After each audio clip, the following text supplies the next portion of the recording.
In the 17th century, the Ottoman Empire was the greatest power on earth. An army stretching from Aleppo to Budapest, from the Black Sea to the Adriatic.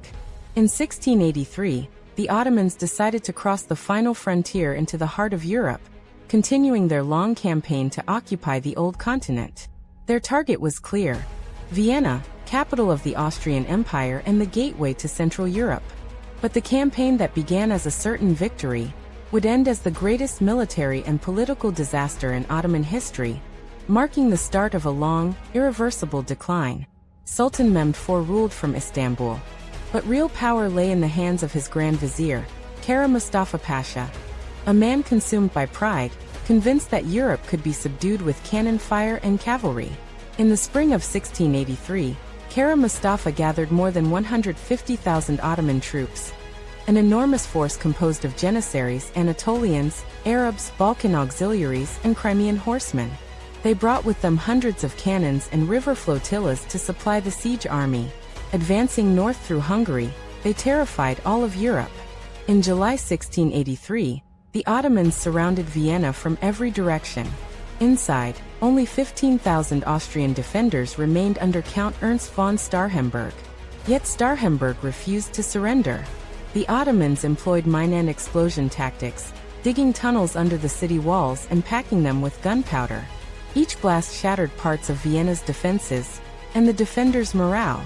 But beyond the walls, Europe was preparing its counterattack. In Rome, Pope Innocent XI realized that the Ottoman threat endangered all of Christendom. He issued a holy call for unity among Europe's kingdoms to resist the Ottoman occupation. Answering the call was King Jan Sobieski III of Poland, one of Europe's most brilliant military commanders. Alongside him came Austrian, German, Czech and Dutch contingents, the latter providing advanced artillery expertise.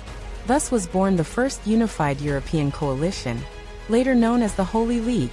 Although outnumbered, the European forces possessed superior tactics and coordination. The Poles relied on their elite cavalry, the Winged Hussars, famous for their speed, precision and shock attacks from the high ground. The Dutch forces, though smaller, brought crucial advantages in engineering and artillery science. Having fought long wars against Spain, the Dutch had pioneered modern fortification systems and the use of light, long-range, highly accurate cannons. Combining Dutch technical skill, Austrian discipline and Polish mobility, the alliance created a new model of warfare, one that exposed the weaknesses of the Ottoman army, which still depended on old methods, mass assaults, rigid formations, and sheer numbers rather than maneuver or precision. At dawn on September 12, 1683, King Jan Sobieski stood atop the Kahlenberg Hills overlooking Vienna, commanding over 70,000 Allied troops. He gave the order for the final assault. Austrian and Dutch artillery bombarded the Ottoman lines from the hills, throwing their ranks into chaos. By evening, 18,000 Polish Winged Hussars launched the largest cavalry charge in recorded history. They broke through the Ottoman right flank, while Austrian troops attacked from the left. Within hours, Kara Mustafa's entire army had collapsed.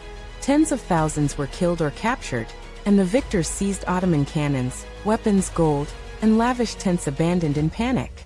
Kara Mustafa fled to Hungary, then to Belgrade, only to be recalled to Istanbul. There, Sultan Mehmed IV awaited him, not with honors but with a silk cord. In December 1683, the once mighty vizier was strangled with the green silk, the Ottoman method reserved for disgraced officials. With his death, the Ottoman dream of conquering Europe was over.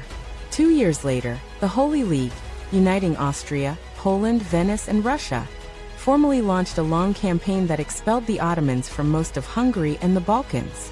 The Battle of Vienna was not merely a military defeat. It was a civilizational turning point that reversed centuries of Ottoman dominance. From that moment, Europe entered its age of scientific and military revival, while the Ottoman Empire began its slow decline.